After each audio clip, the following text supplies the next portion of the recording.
Gatusan ka mga uniform personnel gilangkuban sa mga kawani sa Philippine National Police, Philippine Army, Philippine Coast Guard ug sa Bureau of Fire Protection nga gipangluhan ni Fire Superintendent Marlito O. Buyero, Provincial Fire Marshal.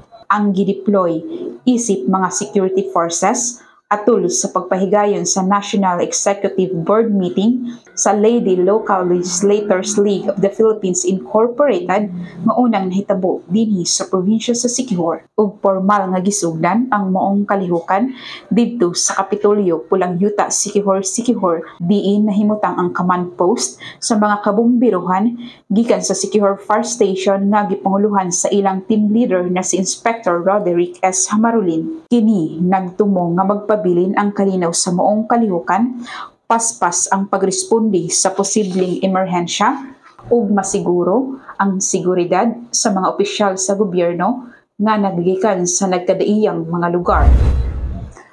Alang sa BFP TV, madasigon alang sa kaluwasan sa publiko.